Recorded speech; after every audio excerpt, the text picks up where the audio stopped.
Hallelujah. Hallelujah. Praise the Lord church.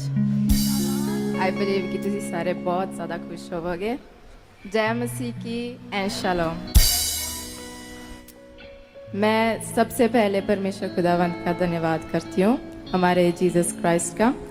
I really thank him from the core of my heart कि उन्होंने मुझे ये मौका दिया कि मैं आपके सामने उनके कुछ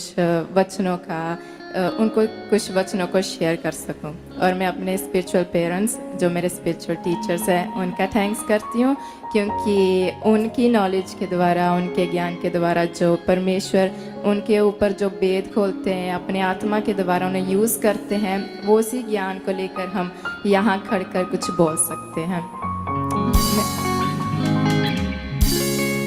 आज मैं आपके साथ कुछ वचनों को शेयर करूँगी बाइबल से. मैं आपको आई वांट टू शेयर कि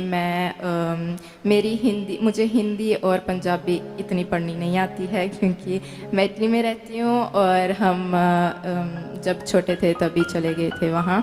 तो I will practice. I am studying and I believe कि जीसस मुझे जल्द ही हिंदी और पंजाबी में भी बाइबल को पढ़ा चुके हैं.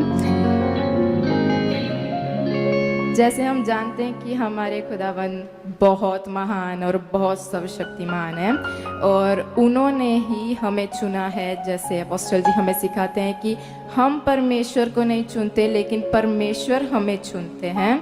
और इसी के लिए हम इफिसियों में जाएंगे बाइबल में, उसका 1-4 वचन पढ़ेंगे. मैं इंग्लिश में वर्ड पढ़ूंगी लेकिन आपको हिंदी में एक्सप्लेन कर दूंगी. और यहाँ हम पढ़ते हैं कि according as he has chosen us in him before the foundation of the world that we should be holy and without blame before him in love. यहाँ परमेश्वर हमें क्या कह रहे हैं? हमें कह रहे हैं कि उन्होंने जगत को बनाने, जगत की उत्पत्ति से ही पहले हमें चुन लिया था.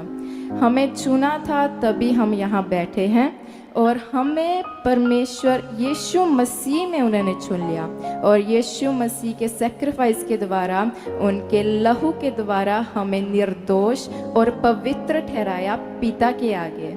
क्योंकि उनके जो सन थे, जो जीसस जिनका कैरेक्टर है, उनके पुत्र का कैरेक्टर, वो जहाँ आए, सेक्रीफाइस हुए हमारे लिए, उनके लहू के द्वारा हमारे पाप धोए गए और हम पवित्र और निर्दोष ठहरे उनके सामने, पिता के सामने. अगर हम अपने जीवन को देखते हैं परमेश्वर के पहले, जीसस के पहले, तो हम एक पापी थे, हम पापी इंसान थे और हम परमेश्वर की आंखों के सामने गुनहगार थे. अगर हम इस वर्ड में देखें, जितने क्रिमिनल्स हैं वो क्राइम करते हैं, वो गुनहगार हैं और जब वो कोर्ट में पेश किए जाते हैं तो लॉ के अकॉर्डिंग उनको, जब उनका गुनाह साबित होता है तो वो उनको पनिशमेंट देते हैं. एंड दैट इज़ 100% श्योर कि उनको पनिशमेंट मिलती है क्योंकि उनका जो गुनाह साबित हुआ है उसके प्रूफ्स हैं, तो उनको सज़ा मिलनी ही मिलनी है.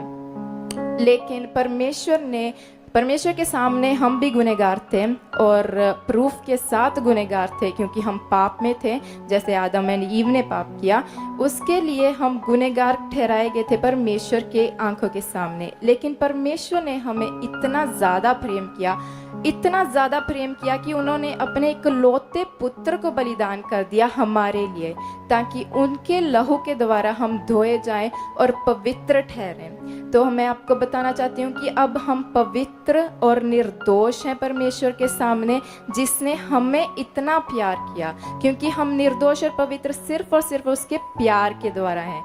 क्यों? क्योंकि हम ऐसा कुछ नहीं कर सकते थे जिसके द्वारा हम परमेश्वर की ग्रेस पाएं और जिसके द्वारा हमारे बीच में जो पाप है वो खत्म हो जाए. Because the sin is in the blood. और ब्लड हमारे जीवन से दूर नहीं हो सकता क्योंकि अगर ब्लड गया तो हमारा जीवन गया. लेकिन पाप दूर सिर्फ और सिर्फ परमेश्वर कर सकते थे और उन्होंने किया अपने पुत्र के लहू के द्वारा. इसलिए हम निर्दोष और पवित्र हैं अब पिता के सामने और मैं आपको कहना चाहती हूँ कि परमेश्वर ने हमें इतना प्रेम किया, इतना ज़्यादा प्रेम किया, क्या हम उसके सामने कुछ नहीं कर सकते, लेकिन उसने हमें कहा कि तुम मेरी आज्ञा में चलो। तो क्यों ना हम अपना मन अच्छा बनाकर सच्ची में उसकी आज्ञा में चले, ताकि उसका अनुग्रह हमारे ऊपर बहुत ज़्यादा हो। और मैं बिलीव करती हूँ कि बहुत ज़्यादा अनुग्रह उसका ऊपर आपके ऊपर हो चुका है।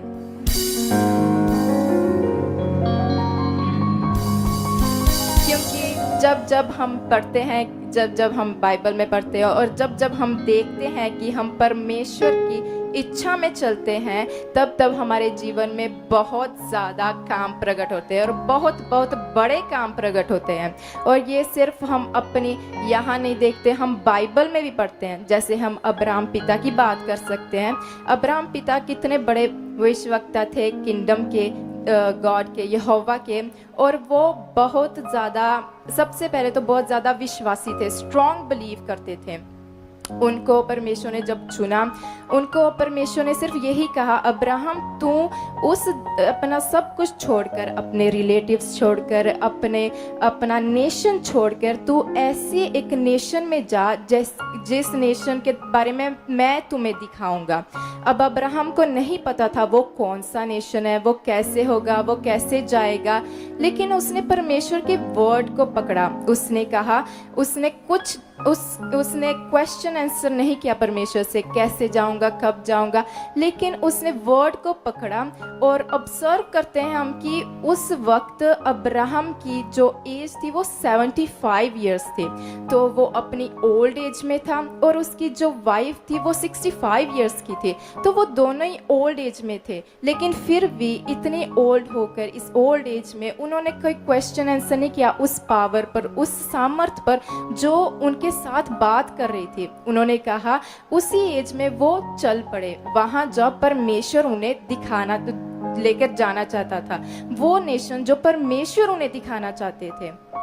इसलिए परमेश्वर ने जब ये मन देखा अब्राहम का कि इतना सचमुच आज्ञाकारी मन, इतना ओबीडियंस उसने परमेश्वर के वचन पर दिखाया, तो परमेश्वर ने उसके साथ एक वायदा किया। हम सब जानते हैं कि उस एज में भी, जो लगभग 100 साल हो चुके थे, अब्राहम का कोई पुत्र नहीं था, लेकिन परमेश्वर ने उसके साथ एक वाचा बांधी, उसके साथ एक प्रॉमिस किया कि मैं तुम्हें एक पुत्र दूंगा, मैं तुम्हें एक पुत्र दूंगा, और उसके द्वारा मैं तुम्हारे वंश को इतना ज़्यादा बढ़ाऊंगा कि तुम उसको गिन भी नहीं पाओगे।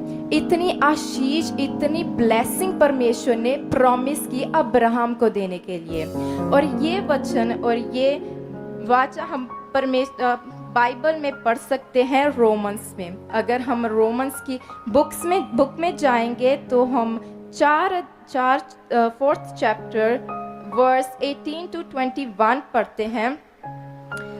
पढ़ते हैं कि 18th में पढ़ते हैं, who against hope believed in hope that he might become the father of many nations, according to that which was spoken, so shall thy seed be। अब यहाँ हम पढ़ते हैं who against hope believed in hope। who कौन? Abraham. against hope believed in hope मतलब कि निराशा में भी आशा रखी। किसने? अब्राहम ने। वो निराशा जो उसे दिख रही थी कि उसके पास पुत्र नहीं है, लेकिन वो आशा रखी किस पर? वर्ड पर, जो परमेश्वर ने उसे दिया। उसे नहीं दिख रहा था कि उसकी वाइफ प्रेग्नेंट है, उसे नहीं दिख रहा था कोई बच्चा, उसे नहीं दिख रहा था क्या होगा, कैसे होगा, क्योंकि हम जब फिजिकल सोचते हैं, हम आंखों से अपनी देखते हैं तो हमें नहीं दिखता। कई वचन होते हैं कि हम ऐसे नहीं देख सकते अपनी आंखों से, अपनी फिजिकल आंखों से, बट वो स्पिरिचुअल आंखों से उसने देखा कि हाँ परमेश्वर ने मुझे ये वर्ड दिया है, और उसने कैच किया, उसने पकड़ा, और सचमुच उस पर वो वफादारी से, ओबीडियंस से चलता, और परमेश्वर ने, और उसने निराशा में आशा रखी। और परमेश्वर ने जो प्रॉमिस किया था कि मैं तुम्हें नेशंस का पिता बनाऊंगा, तो वो परमेश्वर ने फिर उसके जीवन से प्रकट किया। उसे 100 साल बाद बच्चा हुआ, और उस बच्चे के द्वारा जो प्रॉमिस परमेश्वर ने किया था कि मैं तुम्हारे वंश को आगे बढ़ाऊंगा, वो बढ़ाया परमेश्वर ने। अगर हम आगे पढ़ते हैं 19 and 20 में, and being not weak in faith, he considered not his own body now dead, when he was about 100 years old, neither yet the deadness of Sarah's womb. He staggered not at the promise of God through unbelief, but was strong in faith, giving glory to God. उसने अपने physical चीज़ पर नहीं मन लगाया। उसने ये नहीं देखा कि मैं बूढ़ा हो चुका हूँ तो मेरे से बच्चा कैसे होगा। उसने ना ही अपनी जो पत्नी है सारा, उसकी कुख को उसने मृत्यु माना। उसने ये नहीं कहा कि इतनी ओल्ड हो गई है मेरी वाइफ तो ये कैसे बच्चा कैरी करेगी।